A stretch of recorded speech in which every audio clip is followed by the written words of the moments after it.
ಇದು ನಿಮಗೆ ಶೋಭೆ ತರೋದಿಲ್ಲ ಅಂತ ಹೇಳ್ತಕ್ಕಂಥ ಮಾತನ್ನು ಈ ಸಂದರ್ಭದಲ್ಲಿ ಹೇಳ್ತೇನೆ. ನಾವು ಕೂಡ ವಿರೋಧ ಪಕ್ಷದ ನಾಯಕನ ಸ್ಥಾನವನ್ನ ಅನುಭವಿಸಿ ಈ ದೇಶಕ್ಕೆ ಮಾರ್ಗದರ್ಶನವನ್ನ ಮಾಡಿದ್ದೀವಿ. ನಮ್ಮ ಪಕ್ಷ ದೀರ್ಘವಾಗಿ ಈ ದೇಶವನ್ನ ತಿರ್ತಕ್ಕಂಥ ಕೆಲಸವನ್ನ ಮಾಡಿದ್ವಿ.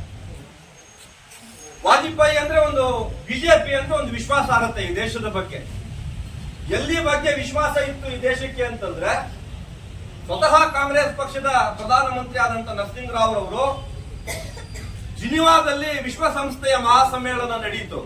ವರ್ತನೆ ಮಾಡಿದ್ರೆ ದೇಶದ ಆಡಳಿತವನ್ನ ಪಕ್ಷವನ್ನ ದ್ವೇಷ ಮಾಡ್ತಾ ದೇಶದ ಪ್ರಧಾನಿಯನ್ನ ದೇಶದ ವ್ಯವಸ್ಥೆಯನ್ನೇ ಟೀಕೆ ಮಾಡ್ತಕ್ಕಂಥ ಮಾನಸಿಕತೆಯನ್ನು ಹೊಂದಿದ್ರೆ ಈ ದೇಶ ಎಲ್ಲಿಗೆ ತಲುಪ್ತಿತ್ತು ಅಂತ ಹೇಳೋದನ್ನ ಆಲೋಚನೆ ಮಾಡಬೇಕು. ನಮಗೆ ಕೊಟ್ಟಿರುವ ಜವಾಬ್ದಾರಿಯನ್ನ ದೇಶದ ಜನ ಪಕ್ಷ ನಾವ್ ಹೇಗೆ ನಿಭಾಯಿಸಿದೆ ಅನ್ನೋದು ಬಹಳ ಮುಖ್ಯ.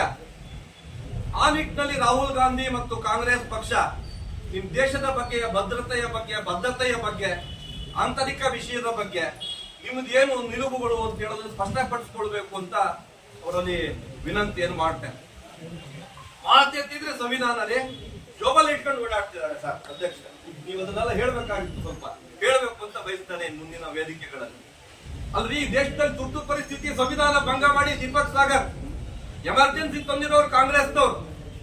ಇವತ್ತಿನ ಲಾಲು ಪ್ರಸಾದ್ ಅವ್ರ ಮಗಳು ಲಾಲು ಪ್ರಸಾದ್ ಅವರು ಜೈಲಲ್ಲಿದ್ದಾಗ ಅವರು ರಾಬ್ಡಿ ದೇವಿ ಡಿಲಿವರಿ ಆಗಿ ಹುಟ್ಟಿರೋರು. ಅವರು ಮೀಸಾ ಅಂತ ಹೆಸರಿಟ್ರು ಅವರಿಗೆ.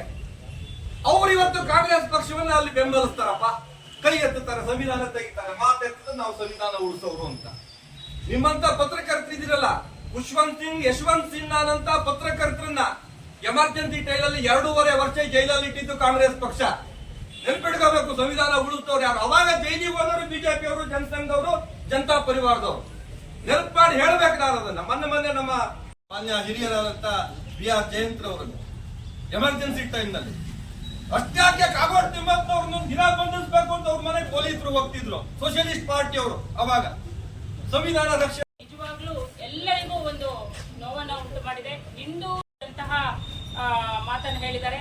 ಹಿಂದೂ ಅನ್ನೋ ಒಂದು ಪದನೇ ಭಯ ಹುಟ್ಟಿಸುವಂತದ್ದು ಮತ್ತು ಹಿಂಸೆಯನ್ನ ಸಾರುವಂತಹ ಕೆಲಸವನ್ನ ಮಾಡ್ತಾ ಇದ್ದಾರೆ ಅನ್ನೋದನ್ನ ಹೇಳೋದರ ಮೂಲಕ ಅವರ ಒಳಗಿರುವಂತಹ ಭಾವನೆಯನ್ನ ವ್ಯಕ್ತಪಡಿಸಿದ್ದಾರೆ. ರಾಹುಲ್ ಗಾಂಧಿ ಅವರು ನಿಜವಾಗ್ಲೂ ಆ ಒಂದು ವಿರೋಧ ಪಕ್ಷದ ಸ್ಥಾನಕ್ಕೆ ಕೂರ್ಲಿಕ್ಕೆ ಅನರ್ಹರು ಅನ್ನೋದು ಈ ಒಂದು ಹೇಳಿಕೆಯಿಂದ ಗೊತ್ತಾಗ್ತಾ ಇದೆ.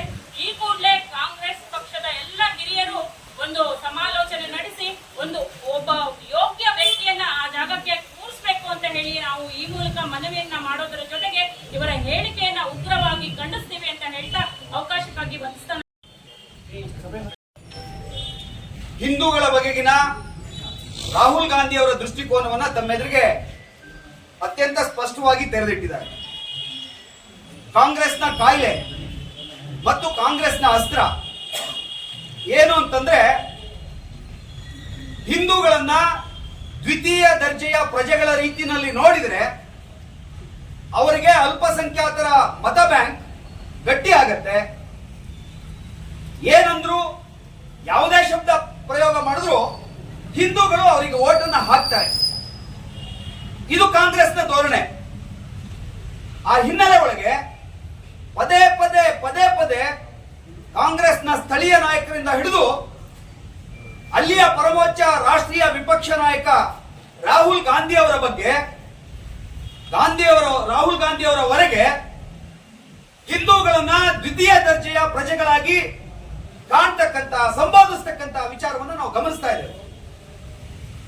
ಅಧಿಕೃತ ವಿರೋಧ ಪಕ್ಷದ ನಾಯಕರಾಗಿ ನಿನ್ನೆ ಲೋಕಸಭೆಯಲ್ಲಿ ಪ್ರಪ್ರಥಮ ಲೋಕಸಭೆ, ಈ ಲೋಕಸಭೆಗೆ ಪ್ರಥಮ ಅಧಿವೇಶನ ಸ್ಪೈಸ್ ಕಾರಿಡಾರ್ ಬಗ್ಗೆ ಗಮನ ಸೆಳೆಯಬೇಕಿತ್ತು.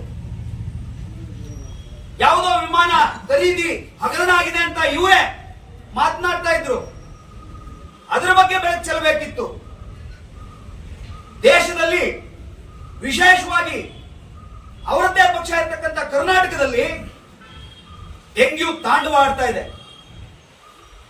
ಇಲ್ಲಿಂದ ಬೆಂಗಳೂರಿನ ಆಸ್ಪತ್ರೆವರೆಗೆ ಜನ ಡೆಂಗ್ಯೂ ರೋಗದಿಂದ ಪರಿತಪಿಸ್ತಾ ಇದ್ದಾರೆ, ಬಳಲ್ತಾ ಇದ್ದಾರೆ. ಸರ್ಕಾರಿ ಆಸ್ಪತ್ರೆಗೆ ಹೋದ್ರೆ ನೆಲ ಮೇಲೆ ಮಲ್ಕೊಳ್ಳಕ್ಕೂ ಕೂಡ ಜಾಗ ಇಲ್ಲ, ಬೆಡ್ ಅಲ್ಲ, ನೆಲ ಮೇಲೆ ಮಲಗಲಿಕ್ಕೂ ಕೂಡ ಜಾಗ ಇಲ್ಲ. ಈ ರೀತಿ ಅನಾರೋಗ್ಯಕರ ಕರ್ನಾಟಕವನ್ನ ನಿರ್ಮಾಣ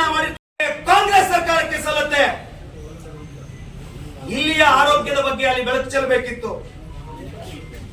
47ಕ್ಕೆ ಈ ದೇಶವನ್ನ ಪ್ರಬಲ ಆರ್ಥಿಕ ಶಕ್ತಿಯಾಗಿ ಮಾಡ್ತೇವೆ ಅಂತಕ್ಕಂಥ ಭರವಸೆಯನ್ನ ಪ್ರಧಾನಮಂತ್ರಿಗಳು ಕೊಟ್ಟಿದ್ದಾರೆ. ಒಕ್ಕೂಟ ವ್ಯವಸ್ಥೆ ಶಿಥಿಲ ಆಗ್ಲಿಕ್ಕೆ, ಒಕ್ಕೂಟ ವ್ಯವಸ್ಥೆಯನ್ನ ದುರ್ಬಲ ಮಾಡಲಿಕ್ಕೆ ಎಲ್ಲೆಲ್ಲಿ ಕಾಂಗ್ರೆಸ್ ರಾಜ್ಯಗಳು ಆಡಳಿತ ಇರ್ತಕ್ಕಂಥ ರಾಜ್ಯಗಳಿದಾವೋ ಅಲ್ಲಿ ಅಸಹಕಾರ ರೀತಿಯ ಆಡಳಿತ ಮೂಡಿ ಬರ್ತಾ ಇದೆ. ಅದ್ರ ಬಗ್ಗೆ ಬೆಳಕು ಚೆಲ್ಲಬೇಕಾಗಿತ್ತು.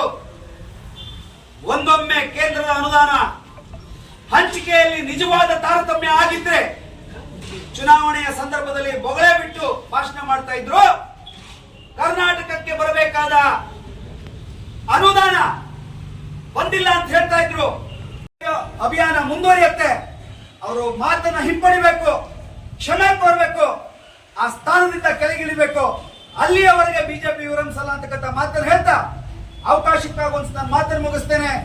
ಭಾರತ್ ಮಾತಾ ಕಿ ಜೈ. ಹಿಂದೂ ವಿರೋಧಿ ಹೇಳಿಕೆ ನೀಡಿದ ರಾಹುಲ್ ಗಾಂಧಿಗೆ ತೊಲಗಲಿ ತೊಲಗಲಿ ಕಾಂಗ್ರೆಸ್ ತೊಲಗಲಿ. ಭ್ರಷ್ಟ ಕಾಂಗ್ರೆಸ್ಸಿಗೆ ಭ್ರಷ್ಟ ರಾಹುಲ್ ಗಾಂಧಿಗೆ, ನಾಲಿಗೆ ಮೇಲೆ ಹಿಡಿತವಿಲ್ಲದ ರಾಹುಲ್ ಗಾಂಧಿಗೆ down down Congress, down down Congress, down down Congress. ಬೇಕೇ ಬೇಕು, ಬೇಕೇ ಬೇಕು.